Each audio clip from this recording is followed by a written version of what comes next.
गुरुदेव और माँ गायत्री के चरणों में कोटि कोटि नमन। आप सभी को प्रणाम। मंत्र वही, विधि विधान भी वही, उनकी जानकारी भी सही, लेकिन फिर भी फल अधूरा क्यों, आइए जानते हैं। लेकिन उससे पहले थॉट ऑफ द डे। जीवन की प्रत्येक असफलता आपको सफलता की ओर एक कदम आगे बढ़ाती है, इसीलिए असफलता से निराश न हो। आइए अब जानते हैं कि मंत्र वही होता है, विधि विधान भी सही होता है, उसकी जानकारी भी पूरी होती है, फिर हमको पूर्ण फल क्यों नहीं मिलता। इसका कारण उस विद्या का गलत होना, मिथ्या होना या विधि विधान में कोई फर्क रह जाना नहीं है, बल्कि ये होता है कि उसे करने वाले का व्यक्तित्व एवं चरित्र उस स्तर का उत्कृष्ट नहीं होता। आत्मविद्या का विधि विधान जान लेना ही पर्याप्त नहीं, बल्कि ये भी आवश्यक है कि वह अपने चरित्र एवं मानसिक स्तर को पवित्र एवं उत्कृष्ट बनाने में संलग्न रहे। गायत्री उपासना के छुटपुट लाभ साधारण रीति से जप अनुष्ठान करने वाले को भी मिल सकते हैं। गमलों में छोटे से फूल पौधे उगाए जा सकते हैं, पर यदि कोई विशाल वृक्ष लगाना हो तो ये आवश्यक है कि उसके लिए ऐसी जमीन ढूंढी जाए जिससे होकर उसकी जड़ें गहराई तक प्रवेश कर सके। बरगद और पीपल के वृक्ष गमलों में भी उगा सकते हैं, पर फलने फूलने की स्थिति तक हम नहीं पहुंचा सकते। गायत्री जैसा महामंत्र जिसकी सामर्थ्य की कोई तुलना नहीं, पूरी तरह अपना प्रभाव तभी प्रकट कर सकता है जब साधक की मनोभूमि काफी परिष्कृत एवं सुसंस्कृत बनाई गई हो। उपासना का विधि विधान पूरी तरह जानना और उसका कर्मकांड उचित तरीकों से पूरा करना हमको सफलता प्राप्त करने के लिए आवश्यक है, पर उससे भी ज्यादा जरूरी है कि साधक अपनी भावना को अधिक और अधिक ज्योतिर्मय बनाने के लिए हर संभव प्रयत्न करे। उपासना कहते हैं भजन, पूजा, विधि विधान, जप तप, धारणा, ध्यान आदि, इसको कहते हैं हम उपासना। साधना अपने गुण, कर्म, स्वभाव को व्यवस्थित, सुसंस्कृत एवं परिष्कृत बनाने को कहते हैं। उपासना को बीज और साधना को भूमि कहते हैं। यदि भूमि अच्छी ना होगी तो बीज के फलित होने की आशा नहीं की जा सकती। यदि किसी साधक ने अपने आहार विहार, विचार, व्यवहार, क्रियाकलाप, उद्देश्य, दृष्टिकोण को सुधारा नहीं, परिष्कृत नहीं किया, केवल मंत्र विद्या की क्रियाकलापों को ही पूरा करता रहा, तो समझना चाहिए कि उसका श्रम गुलाब के उस बगीचे को उगाने में उसका प्रयत्न खर्च हो गया, जो कि कभी फलेगा नहीं।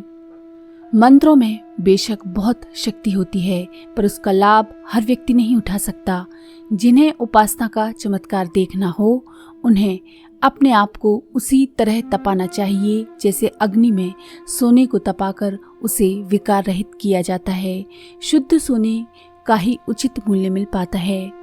कच्ची मिट्टी से बने घड़े, खिलौने, ईंटें कमजोर होते हैं, पर जब उन्हें आग में पका लिया जाता है तो वे मजबूत हो जाते हैं और देर तक ठहरते हैं। अभ्रक एक सस्ती वस्तु है, पर जब उसका 100 बार अग्नि संस्कार किया जाता है तो बहुमूल्य अभ्रक रसायन बन जाता है। साधक का चरित्र और व्यक्तित्व जितना निर्मल होगा, उपासना उतनी ही जल्दी, उतनी ही अधिक प्रतिफलित होगी।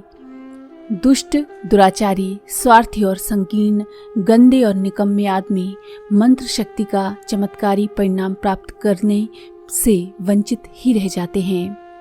महाभारत में सावित्री द्वारा सत्यवान के वरण की कथा आती है। सावित्री किसी को अपना साथी बनाना चाहती थी, किसी के साथ अपने को घुला देना चाहती थी। ऐसे साथी की खोज में देश देशों में घूमती रही। अंततः उसे उपयुक्त व्यक्ति मिल गया, वह था सत्यवान। लकड़हारे, निर्धन, असहाय सत्यवान को राजकन्या सावित्री ने इसीलिए वर्ण किया कि वह आंतरिक संपदाओं का धनी था। उसके गुण, कर्म, स्वभाव का स्तर ऊंचा था। सत्यवान का आयुष्य 1 वर्ष में पूरा हो चला। यम उसका प्राण ले चले, पर सावित्री ने यम के हाथों से अपने सहचर को छुड़ा लिया, अपनी शक्ति द्वारा उसे अजर अमर बना दिया। ये कथा उपासना की सफलता का रहस्य भली प्रकार समझा देती है। सावित्री गायत्री का ही दूसरा नाम है। वह अपने सारपूर्ण कथा प्रदान करने के लिए उपयुक्त व्यक्ति को खोजती है। ऐसा सहचर, सत्यवान, सत्यनिष्ठ, सदाचारी, उत्कृष्ट आंतरिक स्तर का व्यक्ति ही हो सकता है। जब दोनों का साथ हो जाता है तो गायत्री अपना चमत्कार दिखाती है, उसे यम के पाश से छुड़ाकर अजर अमर बना देती है। सावित्री की गायत्री के पास जितना विभूति भंडार है वह सुसंस्कृत साधक सत्यवान को मिल जाता है। यदि किसी को इस महाशक्ति की सिद्धियों का साक्षात्कार न हो तो उसे इसी कथानक में दिए हुए रहस्यपूर्ण तत्वज्ञान को हृदयंगम करना चाहिए। गायत्री उपासना का लाभ और चमत्कार देखने के इच्छुकों को केवल साधना विधान के कर्मकांड की बारीकियों को नहीं ढूंढते रहना चाहिए, बल्कि अपनी शारीरिक एवं मानसिक भूमिका का भी सुधार करने के लिए सचेष्ट रहना चाहिए। विधि विधानों का भी अपना महत्व है, ठीक है। बीज मंत्र तथा दक्षिण मार्गी वाम मार्गी साधना विधान अपना अपना प्रतिफल उत्पन्न करते हैं, पर इसके लिए उनकी समुचित जानकारी इस महाविद्या के प्रयोगकर्ता को ठीक तरह अनुभव और अभ्यास में लानी चाहिए। इसके लिए अनुभवी मार्गदर्शक ऋषि परंपरा की शास्त्रीय पद्धति का अवलंबन ग्रहण करना चाहिए। साथ ही ये भी स्मरण रखना चाहिए कि आध्यात्मिक उपासनाओं के पथ पर गतिशील होने के आकांक्षी साधक को अपने व्यक्तित्व की उत्कृष्टता बढ़ाना तथा स्थिर रखना नितांत आवश्यक है। आत्मिक प्रगति की ये अनिवार्य शर्त है। प्राचीन काल में ऐसे अनेक साधक हुए हैं जिनका साधन विधान कोई बड़ी शास्त्रीय परंपरा पर आधारित न था। उनको कोई ज़्यादा विधि विधान न आता था, फिर भी उन्हें अपने उद्देश्य की पूर्ति में सफलता मिली। कबीर की शिक्षा स्वल्प थी, उन्हें मार्गदर्शक भी अनुभवी नहीं मिले थे गुरुदेव उनके। संत रामानंद उनके ऐसे ही गुरु थे जैसे एकलव्य के द्रोणाचार्य। वे प्रत्यक्ष में कबीर के गुरु होने की बात से इनकार करते रहे। रैदास की वंश परंपरा ने उन्हें शास्त्रीय पद्धति का लाभ लेने से वंचित रखा।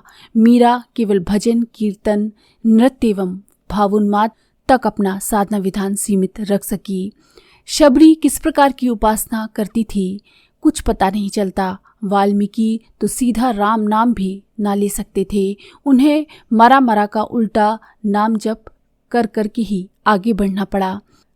ऐसे उदाहरण साधना इतिहास के पन्नों में भरे पड़े हैं और आज भी ऐसे अनेक साधक मिलते हैं जिनकी शिक्षा एवं साधना पद्धति उपहासास्पद है, फिर भी उनने काफी ऊंचाई तथा आत्मिक प्रगति कर ली। इसका एकमात्र कारण उनके व्यक्तित्व की उत्कृष्टता ही थी।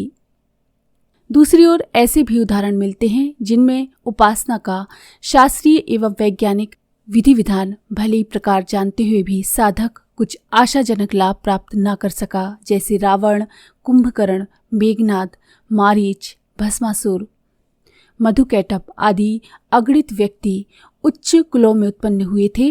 उनके गुरु भी शुक्राचार्य पारंगत थे। उन्होंने कठिन तपश्चर्या भी की और वरदान भी पाए, फिर भी इन सुविधाओं का कोई विशेष लाभ उन्हें न मिल सका। उनकी आत्मिक प्रगति नगण्य रही। जो साधना तपश्चर्या उन्होंने की वह उनकी आत्मा का, उनके परिवार का, सारे समाज का कुछ भी हित साधन न कर सकी। इसीलिए हमें उसी निष्कर्ष पर पहुंचना होगा जिन्हें वस्तुतः आध्यात्मिकता का लाभ लेना हो। इस मार्ग पर चिरस्थायी और आशाजनक प्रगति करनी हो, उन्हें सबसे पूर्व सबसे अधिक ध्यान इस बात पर देना चाहिए कि उनका व्यक्तित्व, दृष्टिकोण, गुण, कर्म, स्वभाव उत्कृष्ट स्तर का बने। यही ब्राह्मणत्व है। ब्रह्म वर्चस्व की सारी शक्ति, चेतना एवं क्षमता इसी आधार पर उपलब्ध होती है और बढ़ती है। तो यदि आपके मन में साधना के पूर्ण फल प्राप्ति की इच्छा है तो सबसे पहले आत्म परिष्कार पर जोर दीजिए। तो अगर आपको ये जानकारी पसंद आई हो तो प्लीज़ लाइक करें, शेयर करें, सब्सक्राइब करें और बेल के आइकन पर क्लिक करके ऑल पर क्लिक